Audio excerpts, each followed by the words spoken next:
Bismillahirrahmanirrahim, alhamdulillah, wassalatu wassalam ala rasulillah. La place du savoir en islam est centrale. Il suffirait pour le prouver de dire que la première révélation reçue par le prophète sallallahu alayhi wa sallam est Iqra, lis, un appel puissant à la recherche du savoir. En islam, la solidité de la foi repose sur la connaissance. C'est pourquoi Allah subhanahu wa ta'ala a élevé les savants au-dessus des autres. Allah subhanahu wa ta'ala dit: Allah élèvera en degrés ceux d'entre vous qui auront cru et ceux qui auront reçu le savoir. Et Allah subhanahu wa ta'ala dit également: parmi ses serviteurs, seuls les savants le craignent véritablement. De même que l'islam a accordé à celui qui recherche le savoir un mérite très élevé. Le prophète sallallahu alayhi wa sallam a dit: celui qui suit un chemin où il recherche un savoir, Allah subhanahu wa ta'ala lui facilitera un chemin vers le paradis. Le prophète sallallahu alayhi wa sallam dit également: les anges étendent leurs ailes sur celui qui recherche le savoir, tant ils sont satisfaits de son action. Tous ceux qui sont dans les cieux et sur la terre implorent le pardon d'Allah pour les savants jusqu'aux poissons dans l'eau. Ce mérite est tellement important que les savants ont dit: la recherche du savoir est plus méritoire que la prière surrogatoire. Le compagnon dont nous allons parler aujourd'hui s'est distingué par son dévouement à la recherche du savoir. Il a dépensé toute son énergie dans cette noble voie. Cette implication et ce sacrifice vont lui permettre de devenir une référence absolue dans ce qu'on appelle aujourd'hui les sciences islamiques et plus particulièrement dans le tafsir, c'est-à-dire l'explication du Coran. Ce compagnon n'est autre que Abdallah ibn Abbas. Comme son nom l'indique, il est le fils d'Al-Abbas, qui n'est autre que l'oncle du prophète sallallahu alayhi wa sallam. Abdallah ibn Abbas est donc le cousin du prophète sallallahu alayhi wa sallam. Ibn Abbas est né 3 ans avant l'hégire. Il avait donc environ 13 ans lorsque le prophète sallallahu alayhi wa sallam est mort. Quand Ibn Abbas a atteint l'âge de la raison, c'est-à-dire environ 7 ans, il s'est dévoué au service du prophète sallallahu alayhi wa sallam. Il courait rapporter de l'eau au prophète sallallahu alayhi wa sallam lorsqu'il voulait faire ses ablutions, il priait avec lui et il était assidu à toutes les assemblées du prophète pour mémoriser et s'imprégner des enseignements de la révélation.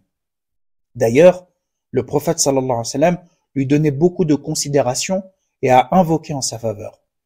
Un jour, alors qu'Ibn Abbas était dans la maison de Maïmouna, qui est la femme du prophète sallallahu alayhi wa sallam et la tante maternelle d'Ibn Abbas, Ibn Abbas a posé de l'eau pour la purification du prophète. En voyant l'eau, le prophète sallallahu alayhi wa sallam a dit: qui a posé cela? Maïmouna a dit: c'est Abdallah. Alors le prophète sallallahu alayhi wa sallam a invoqué en disant: Allahumma faqihhu fi din wa allimhu ta'wil. Oh Allah, accorde à Ibn Abbas une profonde compréhension de la religion et apprends-lui l'explication du Coran. Il arrivait que le prophète sallallahu alayhi wa sallam prodigue des conseils particuliers à Ibn Abbas.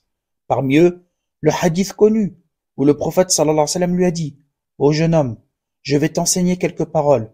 Préserve Allah, donc dans l'accomplissement des ordres et le délaissement des interdits, et il te préservera dans ta religion et dans tes affaires de la vie d'ici-bas. Préserve Allah et tu le trouveras devant toi. Lorsque tu demandes, demande à Allah.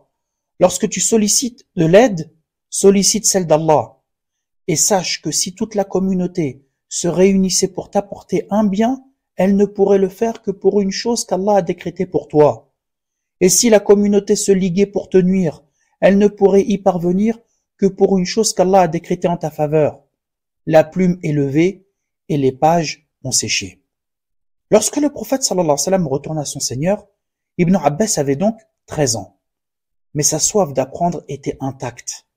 Ibn Abbas a rapporté son propre parcours à la recherche du savoir. Il nous dit: lorsque le prophète sallallahu alayhi wa sallam mourut, j'ai dit à un homme qui faisait partie des Ansar, donc un Médinois musulman: allons interroger les compagnons du prophète sallallahu alayhi wa sallam sur les hadiths, car ils sont nombreux aujourd'hui. C'est-à-dire, allons apprendre auprès des compagnons, car ils sont encore nombreux à Médine, c'est une occasion en or. Le Médinois a répondu: tu m'étonnes, ô Ibn Abbas. Crois-tu que les gens ont besoin de toi, alors qu'il y a parmi eux les compagnons du prophète? C'est-à-dire, à quoi bon rechercher le savoir, alors que tous ces compagnons sont présents? Les gens n'auront pas besoin de toi, puisqu'ils iront directement voir par exemple Abu Bakr, Omar, Othman, Ali, Saad, Bilal, etc. Ibn Abbas, il a dit: cet homme-là s'est abstenu de rechercher le savoir, tandis que moi je suis parti seul interroger les compagnons du prophète sallallahu alayhi wa sallam. Il m'arrivait de me rendre chez une personne juste parce qu'il m'était parvenu qu'il avait entendu un hadith du prophète, sallallahu alayhi wa sallam. Je le trouvais alors en train de faire la sieste durant l'après-midi. Ibn Abbas il dit, j'utilisais mon manteau comme coussin en attendant son réveil devant chez lui, pendant que le vent soufflait du sable sur mon visage, et ce jusqu'à ce qu'il sorte de chez lui.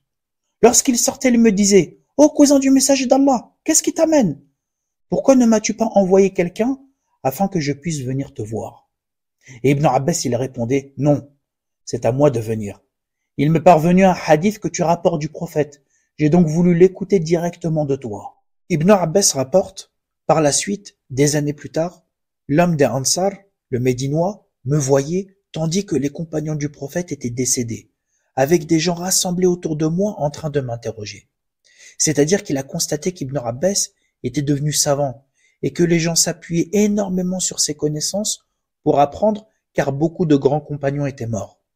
C'est alors que le Médinois a dit à propos d'Ibn Abbas, « Ce jeune homme a été plus intelligent que moi. » Ibn Abbas avait donc recherché le savoir avec assiduité et persévérance pendant des années, en côtoyant les compagnons du prophète sallallahu alayhi wa sallam jusqu'à devenir une référence dans le savoir. On a un jour interrogé Ibn Abbas. On lui a dit, « D'où tiens-tu toutes ces connaissances ?» Ibn Abbas il a répondu, « Par une langue qui questionne sans cesse et un cœur, un esprit qui enregistre scrupuleusement. » Un des compagnons d'Ibn Abbas rapporte une scène incroyable des années plus tard, lorsqu'Ibn Abbas était devenu un savant et une référence. Subhanallah, les gens s'attroupaient devant la maison d'Ibn Abbas pour apprendre de lui. Ce compagnon d'Ibn Abbas rapporte ceci. J'ai vu les gens se rassembler devant sa porte, donc la porte d'Ibn Abbas, au point que la route ne les contenait plus. La route était bondée de monde au point où il n'y avait plus de place devant sa maison. Alors je suis rentré pour lui annoncer que les gens étaient devant sa porte, pour recevoir son enseignement et apprendre de lui. Ibn Abbas lui a dit, « Prépare-moi l'eau pour les ablutions. » Et alors Ibn Abbas a fait ses ablutions, il s'est assis et il a dit, « Sors et appelle celui qui veut interroger au sujet du Coran et de son explication. » Donc le tafsir. Le compagnon d'Ibn Abbas a dit, « Je suis sorti et je leur ai donné la permission. » Les gens sont rentrés jusqu'à remplir la maison. Ils n'ont pas posé une seule question sans qu'Ibn Abbas ne réponde et leur apprenne plus que ce qu'ils avaient demandé. Puis Ibn Abbas leur a dit, « Laissez la place à vos autres frères. » Ils sont sortis pour laisser place aux autres. Puis il m'a dit, « Sors et appelle ceux qui veulent interroger cette fois-ci au sujet du licite, de l'illicite et de la jurisprudence. » Il a dit, « Je suis sorti et je leur ai donné la permission. » Ils sont rentrés jusqu'à remplir la maison. Ils n'ont pas posé une seule question sans qu'ils ne répondent et leur apprennent plus que ce qu'ils avaient demandé. Puis Ibn Abbas leur a dit, « Laissez la place à vos autres frères. » Ils sont sortis. Puis Ibn Abbas a dit à son compagnon, « Sors et appelle ceux qui veulent interroger sur la science de l'héritage et ce qui tourne autour de cette science. » Le compagnon d'Ibn Abbas a dit, « Je suis sorti et je leur ai donné la permission. » Ils sont rentrés jusqu'à remplir la maison. Ils n'ont pas posé une seule question sur un sujet sans qu'ils ne leur répondent et leur apprennent plus que ce qu'ils avaient demandé. Puis Ibn Abbas leur a dit, « Laissez la place à vos autres frères. » Puis Ibn Abbas a dit à son compagnon, « Sors et appelle ceux qui ont des questions sur la langue arabe et sur la poésie. » Il a dit, le compagnon de Ibn Abbas, ils sont rentrés jusqu'à remplir la maison. Ils n'ont pas posé une seule question sur une chose sans qu'Ibn Abbas ne réponde et leur apprenne plus que ce qu'ils avaient demandé. Le compagnon d'Ibn Abbas qui rapporte ce récit a dit, « Si tout Quraysh tirait leur fierté seulement de cela, ce serait suffisant pour eux. » C'est-à-dire la fierté de voir tout ce monde venir pour apprendre auprès d'Ibn Abbas. Et il ajoute, « Je n'ai pas vu un tel bienfait accordé à quelqu'un d'autre que lui. » Pour éviter l'encombrement et la foule, Ibn Abbas a décidé de consacrer tout un jour pour chaque science. Il consacrait un jour à l'explication du Coran, un autre jour au fiqh, puis un autre jour aux expéditions du prophète sallallahu alayhi wa sallam, ensuite un jour à la poésie et un autre jour à l'histoire des Arabes durant la Jahiliya, c'est-à-dire la période avant l'islam. D'ailleurs, Ibn Abbas est devenu une référence et un homme que l'on consultait déjà à l'époque de Omar ibn al-Khattab, le calife. Le grand compagnon Sa'd ibn Abi Waqqas disait « Je n'ai jamais vu quelqu'un qui comprenait aussi rapidement, qui était plus érudit et plus sage qu'Ibn Abbas. J'ai vu Omar le convoquer afin de discuter de problèmes difficiles en présence de vétérans de la bataille de Badr, parmi les Muhajirines, les émigrés mécois, et les Ansar, les Médinois. Ibn Abbas prenait la parole et Omar ibn al-Khattab considérait ce qu'il disait. Concernant ce récit, j'aimerais tirer 5 leçons. La première leçon, l'importance d'apprendre durant sa jeunesse. Le prophète sallallahu alayhi wa sallam a dit de profiter de la jeunesse avant la vieillesse, car c'est durant cette étape de la vie que la personne possède toutes ses capacités intellectuelles. Il y a un proverbe en langue arabe qui dit « Apprendre en étant jeune, c'est comme graver dans la pierre. Par contre, apprendre à un âge avancé, c'est comme graver dans l'eau. » C'est-à-dire que l'assimilation devient très difficile à un âge avancé. C'est pour ça qu'il faut profiter du bienfait de la jeunesse pour rechercher le savoir. Deuxième enseignement, le savoir est l'héritage des prophètes. Le prophète sallallahu alayhi wa sallam a dit « Certes, les savants sont les héritiers des prophètes, et les prophètes n'ont pas laissé comme héritage des dinars ou des dirhams, mais ils ont laissé la science. Le savoir est l'investissement le plus précieux, celui qu'on ne regrettera jamais et qui nous apportera le plus grand bénéfice après notre mort. Le prophète sallallahu alayhi wa sallam a dit dans le hadith, quand le fils d'Adam meurt, l'être humain, ses actions s'arrêtent sauf dans 3 choses. La première, une aumône continue.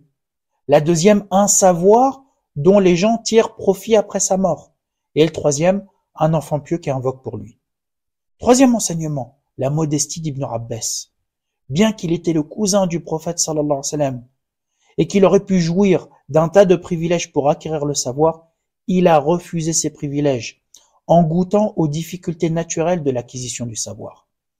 Quatrième leçon, la nécessité de regarder sur le long terme lorsqu'on recherche le savoir. L'apprentissage et la recherche du savoir est un investissement à vie. Celui qui regarde sur le court terme, comme le Médinois dans le récit, ne pourra pas réussir à apprendre efficacement.